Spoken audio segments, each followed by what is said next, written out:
What's going on, everyone? Nick from Comic Culture here. It's time for Nick at Night, my weekly comic book review show. Let's get into the books I read this week. Starting over in Marvel, we have the Ultimates issue number 10. Dennis Camp on this one. Spectacular issue. One of my favorite ones of all the Ultimate books out right now. Dennis Camp has such a great way of storytelling. It almost feels like mini events in every single one of his issues.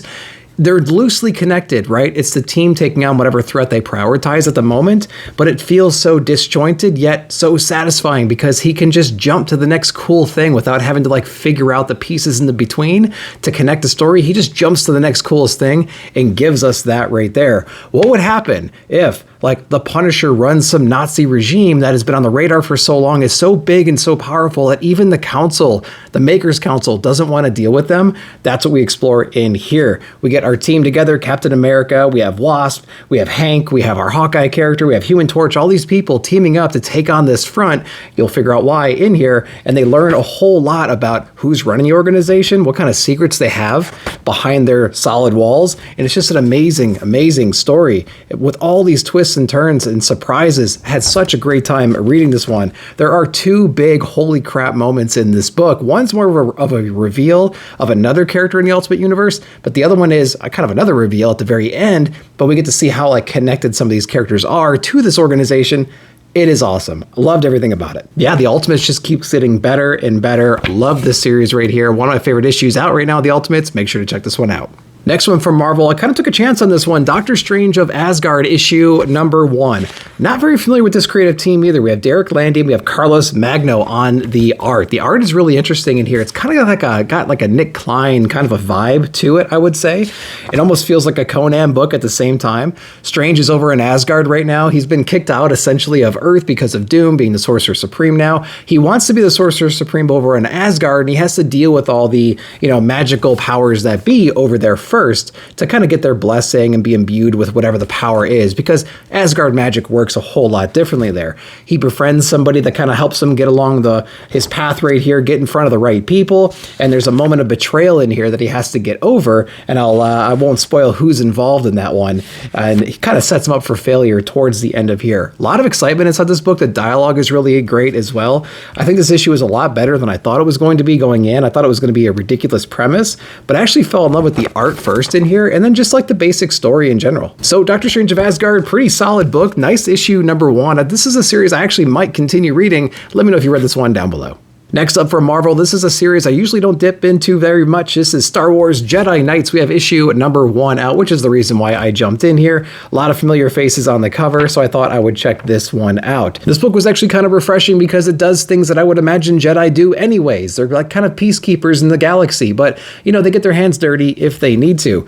We come across 2 different warring societies here. They've been warring for centuries. There's a lot of shady back and forth. It's hard to tell who's to blame at this point, but the Jedis are kind of stepping in the middle saying, guys, you can't continue down this path. They do some investigative work. They try to figure out what exactly is going on. They pose the evidence to either side, but they're kind of too set in their ways right now. They don't want to ease up on each other, right? And so the Jedi have to come up with another alternative to take care of business and kind of stop all this madness. So a lot of crazy excitement inside this book, a lot of interesting characters, all playing their role at the same time. Pretty cool revelations, all the heavy hitters from back in the day are in here. And we get some understanding of the Force too, a little bit in here as far as precognition, looking into the future, understanding how not solidified all that is, because there's a lot of things you can still do to prevent certain things from happening. We get a lot of cool characters in this story as well. So this was actually a book that delivered everything that I kind of want inside of a Jedi book, to be honest with you. It's the Jedi doing what I would assume the Jedi are doing. Lots of familiar faces, not a lot of craziness, easy to follow book. I like this one a lot. Did you read it? Let me know below.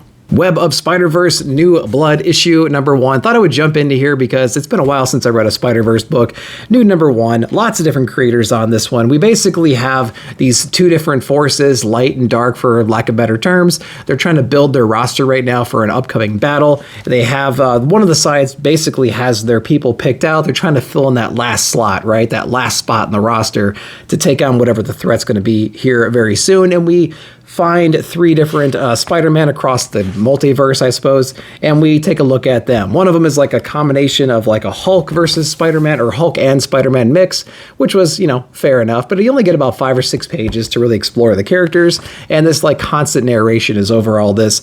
kind of telling you what's the good part about this character, what's the bad parts about this character, and if it doesn't like it, they're like, nah, never mind, we're going to keep going. So that pattern continues through here. We talk about a vampire, Spider-Man, and we go through that story right there. And then we find this really interesting one where it's set in the future. We have a Miles character. We have the Prowler as well. And there's some hard lessons that are learned and a combination of avatars because of the tragedy inside that story. And we get a pretty cool mix right here, putting this like Miles Prowler character in the forefront.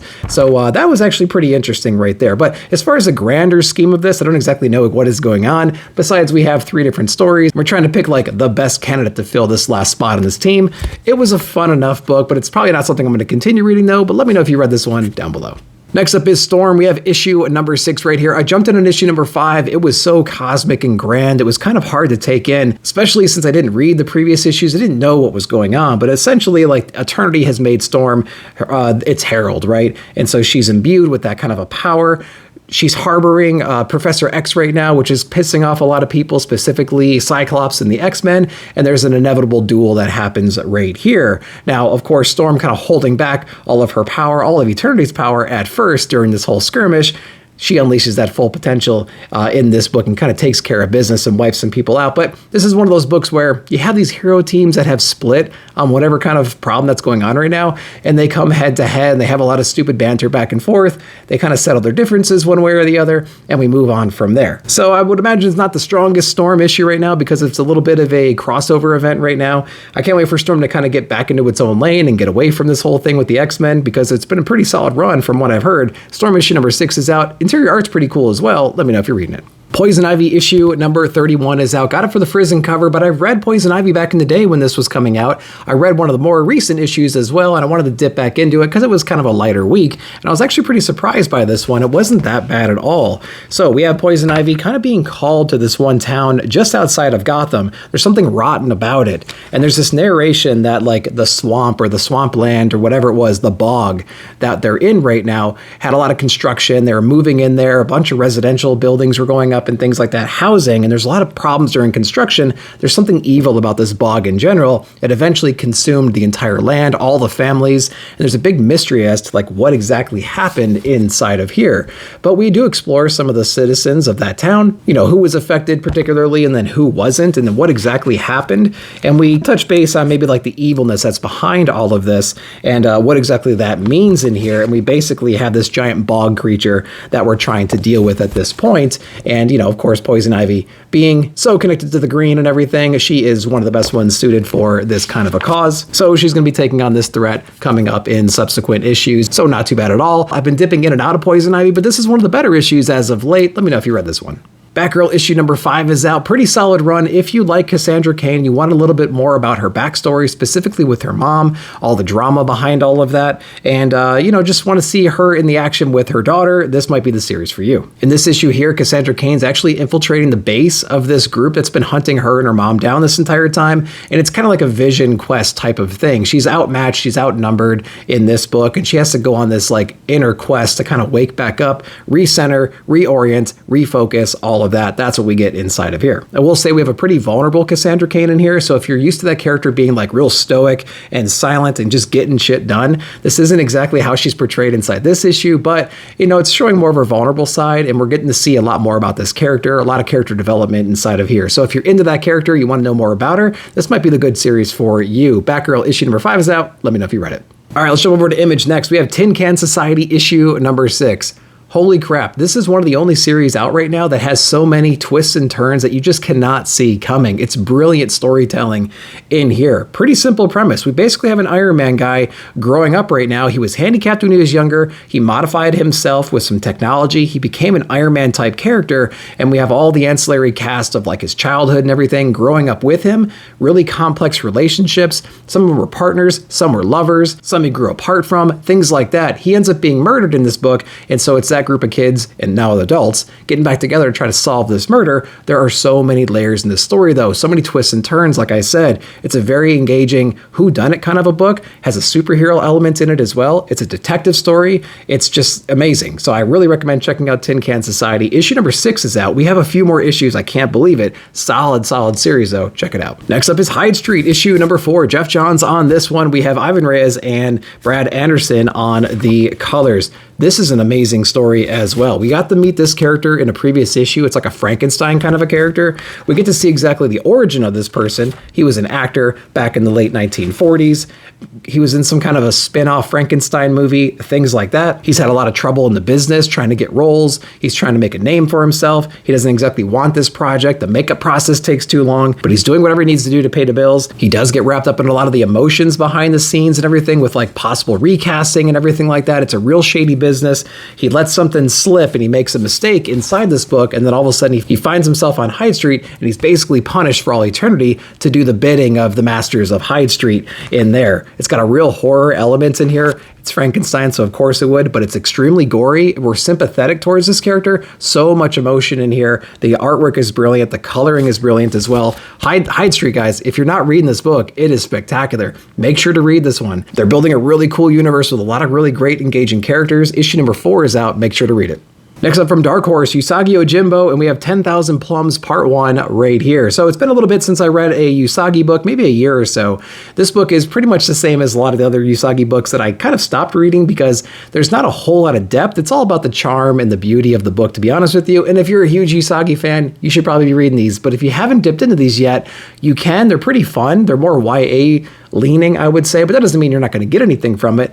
But enough about that. What is this story about? There's a town inside this book who's really protective about their little plum trees right here. They have some healing qualities to them. They have some other qualities that we don't quite explore, but we know it's magical and it's sacred, things like that. Something is happening to these plum trees, and Usagi and his cousin just happen to be going around, and they come up across this. There's a forest fire that takes a lot of it out. So there's a lot of shady stuff going on. We don't exactly know what's happening right now, but Usagi and his cousin are in here to kind of help save the day. But of course, he's met with local guards and a lot of people who are untrustworthy and whatnot, so he has to deal with all those relationships. So we're having to deal with all of that on top of it. But like I said, Usagi's a pretty easy read. It's an extremely charming book, so if you haven't checked it out before, I highly recommend doing that. Maybe start with the older stuff, work your way up. But if you want to jump into something right now, we have 10,000 Plums, issue number 1 out. Let me know if you read it.